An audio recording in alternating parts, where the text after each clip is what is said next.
जी मंदिर, जिसे दुनिया का सबसे अमीर मंदिर माना जाता है। इस मंदिर में हर महीने 300 से 400 करोड़ रुपए का दान आता है और इस मंदिर की कुल संपत्ति 2.5 लाख करोड़ रुपए है, जो दुनिया के कई देशों के बजट से भी कहीं ज्यादा है। मंदिर के पास 11 टन से अधिक सोना जमा है, जिसमें 1000 किलोग्राम का स्वर्ण मुकुट, 2.5 टन का सोने का कवच और हजारों सोने के आभूषण शामिल हैं। लेकिन इतना ज्यादा संपत्ति होने के बावजूद क्यों यहाँ के भगवान वेंकटेश्वर को कर्ज में डूबा हुआ माना जाता है? ये मंदिर भारत का ऐसा मंदिर है जो अपने अनसुलझे और चौंकाने वाले रहस्यों के लिए प्रसिद्ध है। यहाँ ऐसे ऐसे चमत्कार होते हैं जो विज्ञान और मानव सोच से परे हैं। ये मंदिर भगवान विष्णु के एक अवतार वेंकटेश्वर को समर्पित है और कहा जाता है कि यहाँ जो मूर्ति है वह खुद से प्रकट हुई है। इस मूर्ति के रहस्य भी चौंकाने वाले हैं। मंदिर के गर्भगृह में हमेशा पंखा चलता रहता है, जिस कारण यहाँ का तापमान हमेशा 20 डिग्री सेल्सियस ही होता है। इसके बावजूद वेंकटेश्वर भगवान की मूर्ति से हमेशा पसीना बहता रहता है, जिसे पुजारी थोड़ी थोड़ी देर में पोंछते रहते हैं। और साथ ही जब इस मूर्ति को चंदन के लेप से नहलाया जाता है तो इसकी छाती पर माता लक्ष्मी की आकृति दिखती है। तो क्या है इसकी असली सच्चाई? क्यों यह मूर्ति इतनी चमत्कारी है? एक और चौंकाने वाली बात तो यह है कि मूर्ति का पिछला हिस्सा देखने की सख्त मनाही है। माना जाता है कि इसके पीछे से गुप्त सुरंगें हैं। 1937 में एक युवा पुजारी रामानुजाचार्य इस मूर्ति के पीछे गए और वहां उन्होंने जो देखा वह हैरान करने वाला था। आखिर उन्होंने ऐसा क्या देखा? इस मंदिर में मिलने वाले प्रसाद के पीछे भी एक बड़ी और रहस्यमयी कहानी छुपी हुई है। यहाँ हर दिन 3 लाख से 5 लाख लड्डू बनते हैं और सारे लड्डू का स्वाद और वजन एक समान होता है। परंतु उससे भी ज्यादा चौंकाने वाली बात तो यह है कि इस मंदिर में इस्तेमाल होने वाली सारी चीजें एक रहस्यमयी गांव से आती हैं, जो कि इस मंदिर से 23 किलोमीटर दूर है। लेकिन आज तक इस गांव में कोई नहीं जा पाया। आखिर इसके पीछे क्या रहस्य है? इस मंदिर में भगवान वेंकटेश्वर की मूर्ति के सामने एक दीपक 1000 वर्षों से जल रहा है, वह भी बिना तेल और बाती के। आखिर यह कैसे संभव है और किसने इस दीपक को जलाया? आगे जब मैं इस दीपक की सच्चाई बताऊंगा तो आप भी हैरान रह जाएंगे। अगर आप इस मंदिर में जाएंगे तो आपको एक प्रथा देखने को मिलेगी, वह है केश दान करने की। इस मंदिर में हर दिन हजारों श्रद्धालु अपने केश दान करते हैं, पर आखिर ऐसा क्यों? और चौंकाने वाली बात तो यह है कि वेंकटेश्वर भगवान की मूर्ति में लगा हुआ बाल असली है और कई हजार साल पुराना है। यह बाल न तो झड़ता है और न उलझता है। क्या यह विज्ञान है या कोई ऐसा चमत्कार जो हमारी समझ से परे है? अब सबसे मुख्य प्रश्न यह आता है कि मंदिर का निर्माण किसने और कब कराया? यह सबसे ज्यादा कठिन सवाल है जिसने इतिहासकारों को चौंका कर रख दिया है। 1987 में जब ASI यानी कि आर्कियोलॉजिकल सर्वे ऑफ इंडिया के इतिहासकारों ने इस मंदिर की उम्र पता करने के लिए कार्बन डेटिंग की, तो अचानक उनके सारे उपकरणों ने काम करना बंद कर दिया। तो क्या यह मंदिर अपने रहस्यों को सुरक्षित रखने के लिए खुद को बचाता है? इस मंदिर में की गई भविष्यवाणियां भी चौंकाने वाली हैं, जो आज सच हो रही हैं। माना जाता है कि मंदिर की कई ऐसी सच्चाइयां हैं जिन्हें आम लोगों से छिपाया जा रहा है। 2020 में नासा के प्रोजेक्ट गरुड़ के तहत तिरुपति पहाड़ियों का अध्ययन किया गया और इस विश्लेषण में उन्होंने जो पाया उसने नासा के वैज्ञानिकों को भी हैरान कर दिया। लेकिन इस रिपोर्ट को प्रकाशित करने से पहले ही बंद कर दिया गया। आखिर ऐसा क्या था उस रिपोर्ट में साल 2035 को लेकर जिसने सबको चौंका दिया? इस मंदिर के पास 11 टन से अधिक सोना है और वेंकटेश्वर भगवान की मूर्ति को पहनाया गया मुकुट ही 1000 किलोग्राम का है। लेकिन रहस्यमयी है इस मुकुट में लगी कृष्ण मणि, जो कि कोहिनूर से भी कहीं ज्यादा महंगी है। आखिर क्या है इस मणि की सच्चाई? क्या यह वही मणि है जिसका जिक्र विष्णु पुराण में कौस्तुभ मणि के रूप में किया गया है? ऐसे न जाने और भी कितने रहस्य हैं जो आपके कल्पना से कहीं परे हैं। लेकिन आज की इस डॉक्यूमेंट्री में हम आपको उन सारे रहस्यों की सच्चाई बताने वाले हैं, जो कि आपको न ही किसी किताब में मिलेगी और न ही इंटरनेट पर। इस डॉक्यूमेंट्री में हम उतरेंगे इतिहास के उन अंधेरे कुओं में जिसका रहस्य आप सबसे छिपाया गया है। लेकिन उससे पहले अगर चैनल पर नए हैं तो वीडियो को लाइक करके चैनल को सब्सक्राइब जरूर कर लें। यह आपके लिए तो फ्री है, पर इससे हमारी काफी मदद हो जाती है। तो चलिए अब चलते हैं तिरुपति बालाजी की रहस्यमयी यात्रा पर। बोलिए जय तिरुपति बालाजी।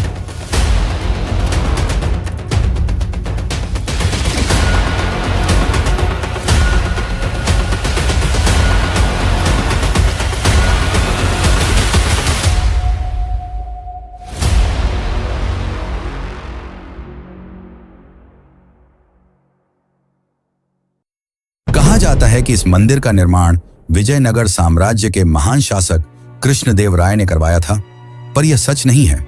इस मंदिर में वेंकटेश्वर भगवान की मूर्ति कहां से आई और इस मंदिर का निर्माण कब और किसने कराया, यह जानने के लिए हमें एक पौराणिक कथा को समझना होगा। इस कथा के अंत तक आपको मंदिर के रहस्यों की आधी सच्चाई खुद ब खुद समझ आ जाएगी। तो इस कथा को अंत तक जरूर देखें, क्योंकि यह आपको एक रहस्यमयी दुनिया की ओर ले जाने वाली है।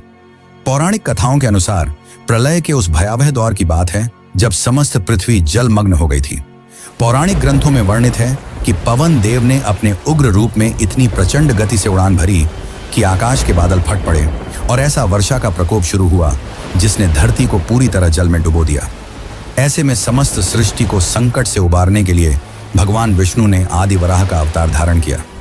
उस दिव्य वराह ने अपने विशाल दांतों से संपूर्ण पृथ्वी को जल के गर्भ से बाहर निकाला और उसे पुनः स्थापित किया। इसके बाद सृष्टि पर पुनः जीवन का निर्माण करने के लिए ब्रह्मा जी ने विष्णु जी से अनुरोध किया कि वे यहीं रुकें, जिसके बाद विष्णु ने अपने वराह रूप को परिवर्तित कर एक नया दिव्य स्वरूप धारण किया, 4 भुजाओं वाला एक तेजस्वी स्वरूप जो साक्षात भगवान विष्णु का ही रूप था। इस स्वरूप में वे भूदेवी के साथ तिरुमला की पहाड़ियों पर निवास करने लगे। यहां उन्होंने मानव जाति को ध्यान योग और कर्म योग का ज्ञान देना शुरू किया। समय बीतता गया और कलयुग का आगमन हुआ। तब विष्णु इस लोक को छोड़ अपने बैकुंठ धाम वापस लौट गए, जिससे ब्रह्मा जी काफी चिंतित हो गए और उन्होंने नारद से अनुरोध किया कि वे श्री हरि विष्णु को वापस पृथ्वी पर लाएं। इसके बाद नारद जी गंगा किनारे पहुंचे। वहां उन्होंने देखा कि कुछ साधु गण एक गंभीर विषय पर चर्चा कर रहे थे। वे यह निर्णय नहीं कर पा रहे थे कि उनके यज्ञों का फल किस देवता को अर्पित किया जाए। तब नारद मुनि के सुझाव पर महर्षि भृगु ने त्रिदेव की परीक्षा लेने का निश्चय किया। सबसे पहले वे ब्रह्मा के पास गए, पर उस समय ब्रह्मा अपनी सृष्टि के निर्माण कार्य में व्यस्त थे, जिससे महर्षि काफी क्रोधित हुए और वहां से चले गए। जिसके पश्चात महर्षि शिव जी के पास पहुंचे। भगवान शिव ने जैसे ही महर्षि भृगु को देखा, वे प्रसन्न होकर उनका आलिंगन करने के लिए आगे बढ़े, किंतु भृगु ने उनके आलिंगन को स्वीकार करने से इनकार कर दिया। आपने सदैव ही धर्म और वेदों की मर्यादाओं का उल्लंघन किया है। आप दुष्ट राक्षसों और असुरों को ऐसे वरदान देते हैं जिससे संपूर्ण सृष्टि को संकटों का सामना करना पड़ता है। इसीलिए मैं आपका आलिंगन स्वीकार नहीं कर सकता। ये सुनकर शिव क्रोधित हो उठे, किंतु माता पार्वती ने उन्हें शांत कर दिया। अंत में महर्षि भृगु बैकुंठ पहुंचे, जहां भगवान विष्णु शयन कर रहे थे और देवी लक्ष्मी उनके चरण दबा रही थी। भृगु ने क्रोध में आकर भगवान विष्णु की छाती पर जोरदार लात मारी, किंतु विष्णु ने शांत भाव से उठकर न केवल महर्षि से क्षमा मांगी, बल्कि उनके चरण दबाने लगे और पूछा, महर्षि, आपके कोमल चरणों को मेरे कठोर हृदय से चोट तो नहीं लगी? भगवान विष्णु की इस अद्भुत विनम्रता और सहनशीलता को देखकर महर्षि भृगु अत्यंत प्रसन्न हुए और उन्होंने घोषणा की कि अब से सभी यज्ञों का फल केवल भगवान विष्णु को ही प्राप्त होगा। इस घटना के बाद श्री हरि विष्णु ने तो भृगु को क्षमा कर दिया, पर इस अपमान से माता लक्ष्मी काफी क्रोधित हो उठी। उन्हें अपने पति का यह अपमान सहन नहीं हुआ और उन्होंने भगवान विष्णु से भृगु ऋषि को श्राप देने के लिए कहा, परंतु विष्णु तो धैर्य और क्षमा के सागर थे, इसलिए उन्होंने ऐसा नहीं किया। इसके परिणाम स्वरूप माता लक्ष्मी ने बैकुंठ लोक का त्याग कर दिया और तपस्या करने धरती लोक पर आ गई। वे कोल्हापुर नामक स्थान पर ध्यान करने लगी। इस बात से विष्णु जी अत्यंत दुखी हो गए। उन्हें बैकुंठ में सूनापन महसूस होने लगा। इसके पश्चात उन्होंने भी बैकुंठ को छोड़ दिया और धरती पर माता लक्ष्मी की खोज में निकल पड़े। वे घने जंगलों में भटकते, नदियों के तट पर बैठकर रोते, पर्वतों की चोटियों से पुकारते, किंतु लक्ष्मी का कहीं पता नहीं चला। थक हार कर वे वेंकटेश्वर पर्वत में एक वृक्ष के नीचे स्थित विशाल चींटी की बांबी के आश्रय में विश्राम करने लगे। उनकी यह दशा शिव और ब्रह्मा से देखी नहीं गई और उन्होंने उनकी सहायता करने का निश्चय किया। इसके बाद शिव जी और ब्रह्मा जी ने गाय और बछड़े का रूप धारण किया और माता लक्ष्मी के पास पहुंचे। माता लक्ष्मी ने उन दोनों को उस समय के शासक चोल राजा को सौंप दिया। राजा ने उन्हें अपने महल की पशुशाला में रखवा दिया और उनकी जिम्मेदारी एक चरवाहे को सौंप दी। कुछ दिनों तक दूध देने के बाद एक दिन वह गाय अचानक दूध देना बंद कर देती है। इसके बाद एक रहस्यमय घटना घटने लगती है। गाय रोजाना कुछ समय के लिए गायब हो जाती और लौटते समय उसका थन खाली मिलता। चरवाहा हैरान था। एक दिन उसने गाय का पीछा किया तो देखा कि वह तिरुमला की एक पहाड़ी पर स्थित विशाल चींटी की बांबी के पास जाकर अपना संपूर्ण दूध उसके अंदर उड़ेल देती है। जब उसने ध्यान से देखा तो आश्चर्यचकित रह गया।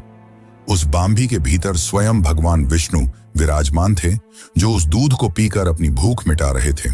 क्रोध में आकर चरवाहे ने गाय की ओर कुल्हाड़ी फेंकी। तभी एक चमत्कार हुआ।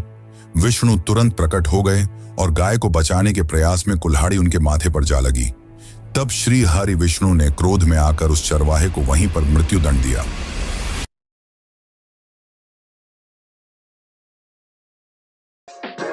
हरि विष्णु ने क्रोध में आकर उस चरवाहे को वहीं पर मृत्युदंड दिया। जब यह बात राजा को पता चली तो वे तुरंत वहां पहुंचे। तब विष्णु ने क्रोध में कहा, सेवक के पाप में उसके स्वामी की भी बराबर की हिस्सेदारी होती है। इस कारण मैं तुम्हें श्राप देता हूं कि तुम अपना बचा हुआ जीवन राक्षस की भांति व्यतीत करोगे। इस श्राप को सुनकर राजा अत्यंत भयभीत हो गए और उन्होंने विष्णु जी से क्षमा याचना की। तब विष्णु जी का क्रोध शांत हुआ और उन्होंने राजा को वरदान देते हुए कहा, हे राजन, तुम्हारा अगला जन्म आकाश राजा के रूप में होगा। तुम्हारी एक पुत्री होगी जिसका नाम पद्मावती होगा और उसका विवाह मेरे वेंकटेश्वर स्वरूप से होगा। फिर राजा चोल का आकाश राजा के रूप में पुनर्जन्म हुआ और उनके घर पद्मावती नाम की एक सुंदर कन्या का जन्म हुआ।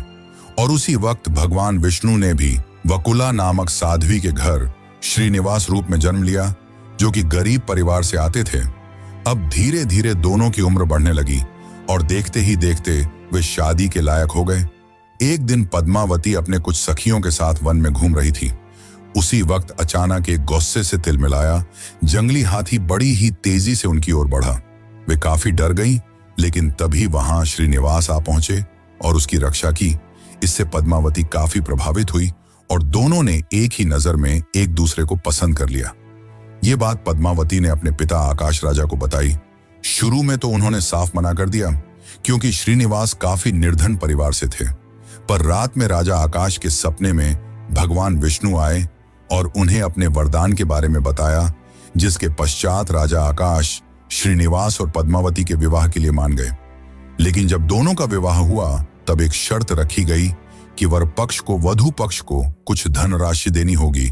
परंतु श्रीनिवास तो काफी गरीब परिवार से थे, जिस कारण उन्होंने धन के स्वामी कुबेर से कुछ धन उधार लिया और उन्होंने कुबेर से यह वादा किया कि वह यह धन कलयुग के अंत तक चुका देंगे।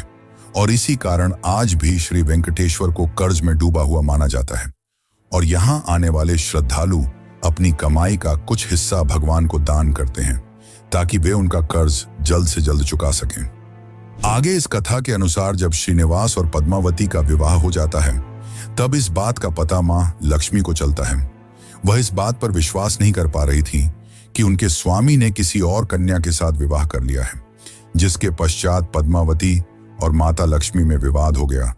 यह विवाद काफी ज्यादा बढ़ गया, जिसके बाद श्रीनिवास ने अपने आप को मूर्ति में बदल लिया और यही मूर्ति आज तिरुपति बालाजी में श्री वेंकटेश्वर के रूप में पूजी जाती है। माना जाता है कि अपने पति को मूर्ति में परिवर्तित होता देख माता लक्ष्मी और पद्मावती को अपनी गलती का एहसास हुआ और वे दोनों भी श्रीनिवास की मूर्ति में समा गईं, जिस कारण आज भी जब भगवान वेंकटेश्वर की मूर्ति को स्नान कराया जाता है, तब उनके सीने में माता लक्ष्मी और पद्मावती की छवि दिखती है। और इसी कारण भगवान के स्नान के बाद पुजारी उन्हें नीचे धोती पहनाते हैं और ऊपर के शरीर को साड़ी से सजाया जाता है। यह भगवान विष्णु और माता लक्ष्मी के चमत्कारों का जीवित प्रमाण है। लेकिन मित्रों, क्या आपको पता है कि इस मंदिर का निर्माण किसने और कब करवाया? यह मंदिर का निर्माण एक चर्चा का विषय है। IIT मद्रास ने 2018 में शोध किया, जिसमें पाया गया कि मंदिर की दीवारों में इस्तेमाल हुए पत्थरों के बीच का फासला हमेशा 0.2 इंच रखा गया है। एक ऐसी परिशुद्धता जो आधुनिक लेजर तकनीक के बिना असंभव मानी जाती है, पर आज से हजारों साल पहले इसे संभव किया गया। आखिर इस मंदिर का इतना भव्य और आधुनिक निर्माण किसने कराया? तो चलिए जानते हैं इस मंदिर के निर्माण का असली सच। लेकिन उससे पहले अगर आपको डॉक्यूमेंट्री अच्छी लग रही है तो इसे लाइक करके चैनल को सब्सक्राइब जरूर कर लें।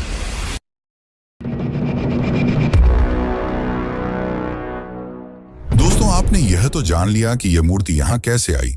अब हम आपको बताते हैं इस मंदिर के निर्माण की कहानी। तिरुपति के भव्य मंदिर का निर्माण इतिहास कई शताब्दियों के विकास की कहानी कहता है। 9वीं शताब्दी से प्राप्त शिलालेखों के अनुसार इस मंदिर का प्रारंभिक स्वरूप पल्लव राजवंश ने लगभग 825 ईस्वी के आसपास अस्तित्व में आया। हालांकि वर्तमान भव्य संरचना का श्रेय मुख्य रूप से विजयनगर साम्राज्य को जाता है। इस मंदिर का इतिहास 9वीं शताब्दी में पल्लव राजाओं के शासनकाल से शुरू होता है, जिन्होंने काले ग्रेनाइट पत्थर से मंदिर का प्रारंभिक गर्भगृह बनवाया। चोल राजवंश ने 11वीं शताब्दी में इसका विस्तार किया और 12 गांव मंदिर को दान में दिए।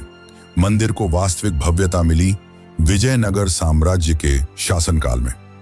सम्राट कृष्णदेव राय ने 1509 से 1229 के बीच स्वर्ण गोपुरम का निर्माण करवाया और 30 गांव मंदिर को अर्पित किए।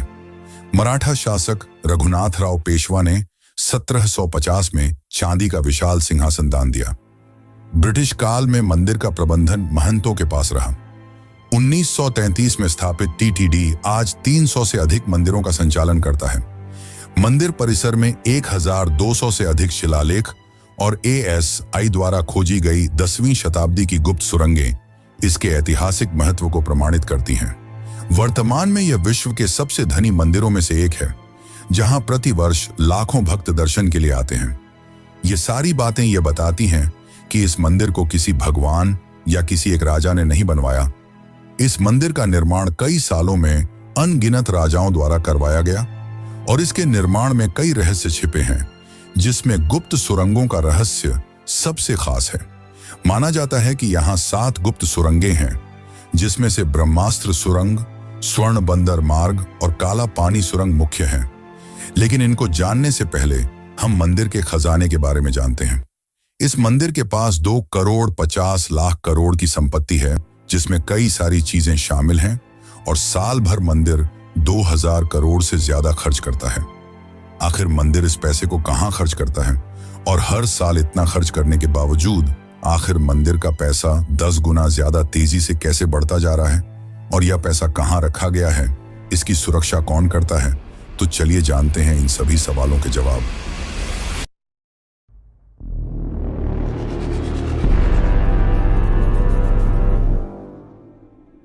मंदिर की मासिक आय लगभग 300 से 400 करोड़ है, जबकि इसकी सालाना कमाई 5000 करोड़ से ऊपर पहुंच जाती है।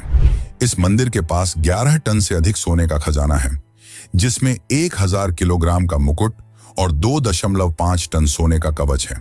साथ ही और भी कई सोने के आभूषण हैं। 2022 में एक भक्त ने 1000 किलो सोना दान किया, जो एक ही दिन में किसी मंदिर को मिला सबसे बड़ा दान बन गया। इस मंदिर के सोने की रखवाली और मैनेजमेंट की जिम्मेदारी टीटीडी यानी कि तिरुमला तिरुपति देवस्थानम के पास है और इस मंदिर के पास सिर्फ सोना ही नहीं बल्कि 43,000 एकड़ जमीन, शेयर मार्केट में 10,000 करोड़ रुपए का निवेश और दुनिया भर में 12 बैंक अकाउंट्स हैं। और इन सारे पैसों को संभालने के लिए टीटीडी ने एक भूमिगत वॉल्ट बनाया है, जिसकी सुरक्षा भारतीय रिजर्व बैंक जितनी सख्त है। क्या आप जानते हैं कि इस वॉल्ट को खोलने के लिए 3 अलग अलग लोगों की अंगुलियों के निशान चाहिए? लेकिन सबसे बड़ा सवाल यह है कि यह सारा पैसा कहां जाता है। दरअसल मंदिर हर साल 2000 करोड़ रुपए से ज्यादा सामाजिक कल्याण पर खर्च करता है, जिसमें शामिल है अन्नदान, जो कि इस मंदिर का सबसे बड़ा प्रोजेक्ट है। हर दिन 3 से 4 लाख भक्तों को मुफ्त भोजन दिया जाता है। बाकी मंदिर 20 से ज्यादा मेडिकल कॉलेज और हॉस्पिटल्स भी चलाता है, जहां गरीबों का मुफ्त इलाज किया जाता है।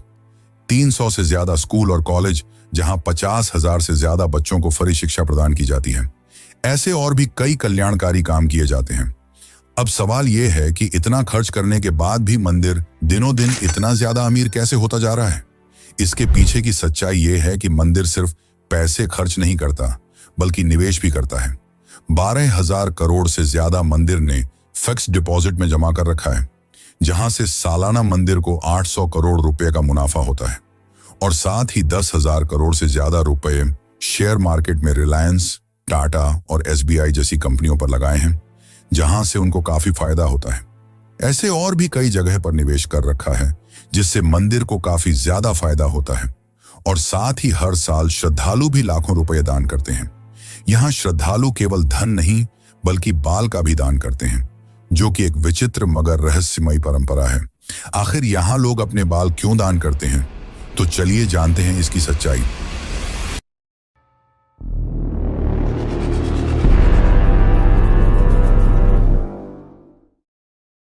पौराणिक कथाओं के अनुसार जब उस चरवाहे ने भगवान विष्णु के सर पर कुल्हाड़ी मारी, जिससे उनके माथे में गहरी चोट आई और उनके बाल भी कट गए, और जब गंधर्व राजकुमारी नीला देवी ने यह देखा तो उन्होंने बिना कुछ सोचे समझे अपने लंबे खूबसूरत बाल काटकर विष्णु जी के सर पर जोड़ दिए।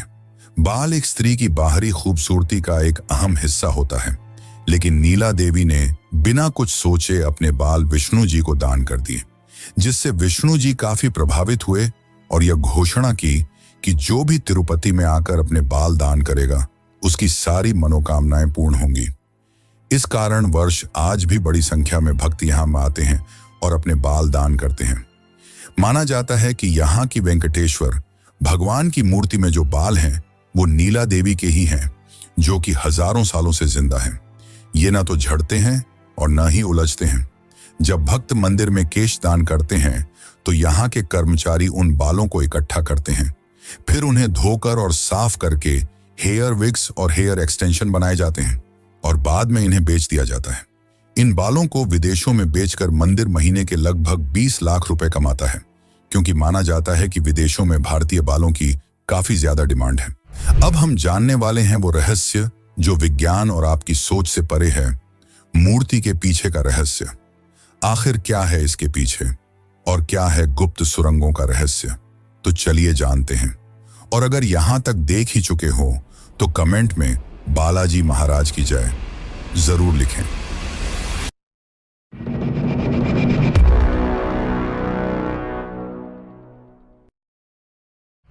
साल 1937 की वो भयावह रात, जब एक युवा पुजारी रामानुजाचार्य ने जिज्ञासावश मूर्ति के पीछे झांकने की कोशिश की।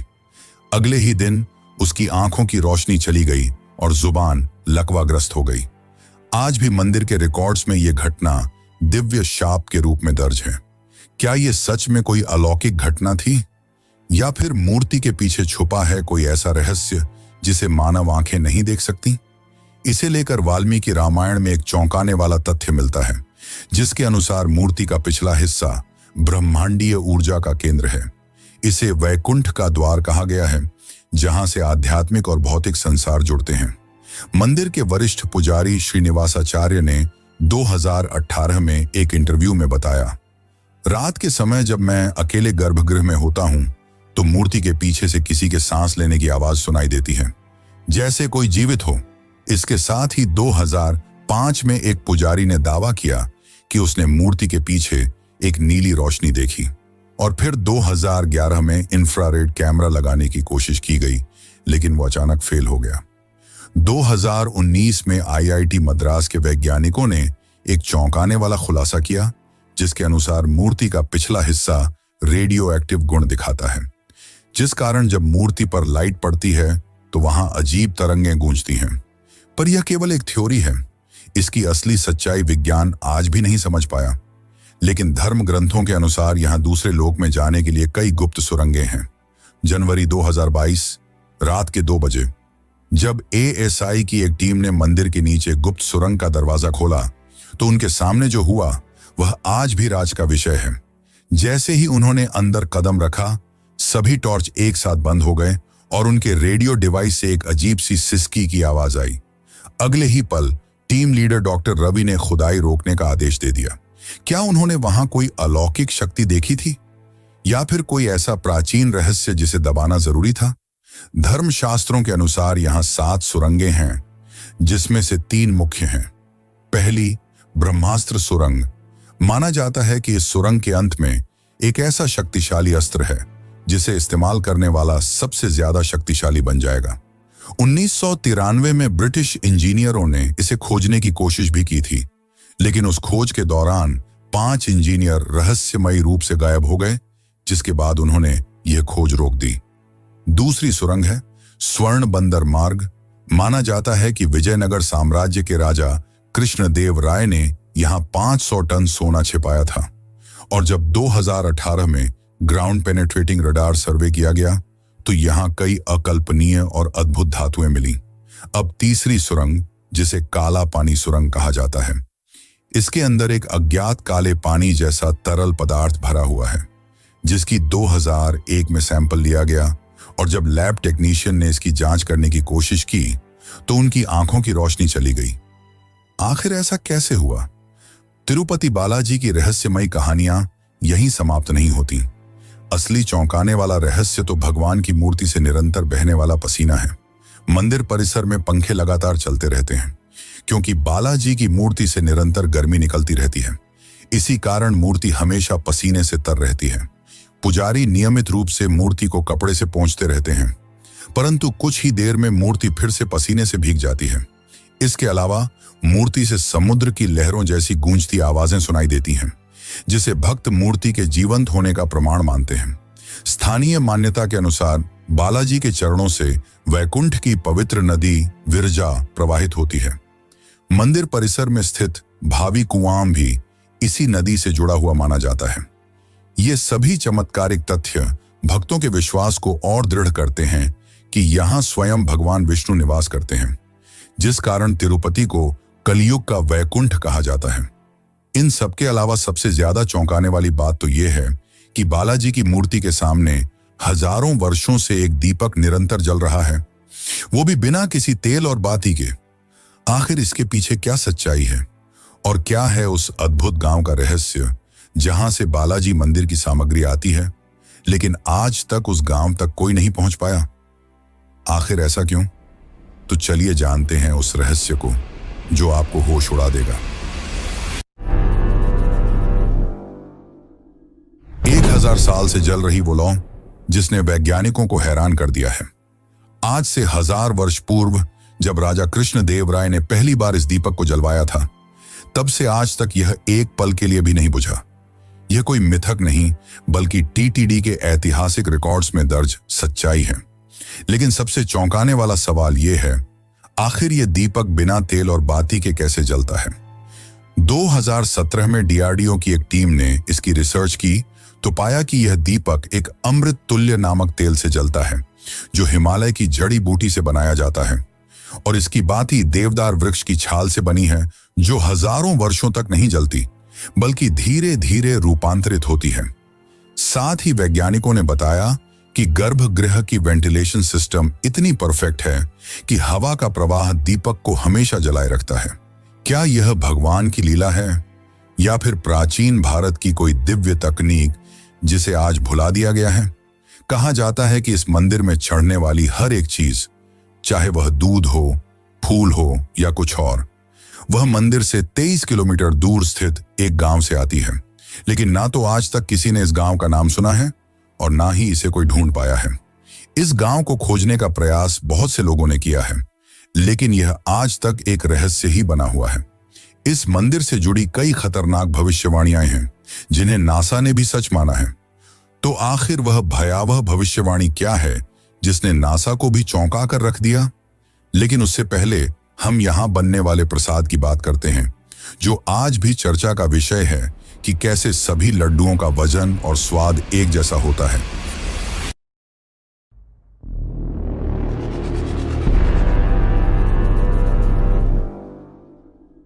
तिरुपति मंदिर में प्रसिद्ध लड्डू प्रसाद की कहानी बहुत ही अद्भुत है। कहते हैं कि जब तिरुपति बालाजी मंदिर में भगवान वेंकटेश्वर की मूर्ति स्थापित की जा रही थी, तो पुजारियों को समझ नहीं आ रहा था कि प्रभु को भोग में क्या अर्पित करें।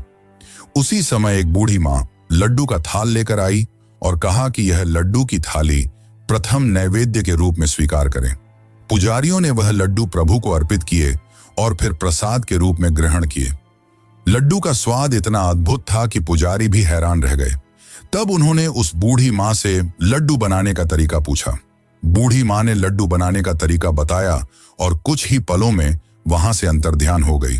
इस घटना के बाद माना गया कि खुद देवी लक्ष्मी ने प्रसाद का संकेत देने के लिए सहायता की थी। तब से यह लड्डू तिरुपति बालाजी में बनाए जाने लगे। यह तो हो गई प्रसाद की बात। अब करते हैं उस भविष्यवाणी की बात जिसने नासा को भी चौंका दिया। भविष्य पुराण के अनुसार जब कलयुग अपने चरम पर होगा, तब तिरुपति की पहाड़ियों से एक विचित्र प्रकाश निकलेगा और भगवान वेंकटेश्वर की मूर्ति अपना रूप बदल लेगी। 2018 की नासा की गोपनीय रिपोर्ट में पाया गया कि तिरुपति पर्वत के नीचे एक अज्ञात ऊर्जा स्रोत सक्रिय हो रहा है, जो हर साल 0.3% की दर से बढ़ रहा है।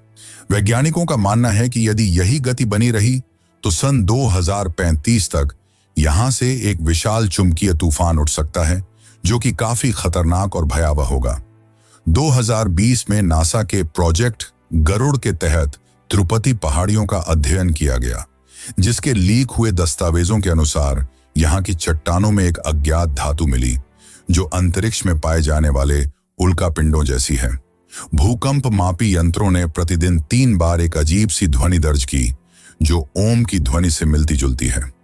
और सबसे चौंकाने वाली बात तो यह है कि पर्वत के नीचे एक विशाल गुफा है, जिसमें कोई जीवित ऊर्जा स्रोत स्पंदित हो रहा है।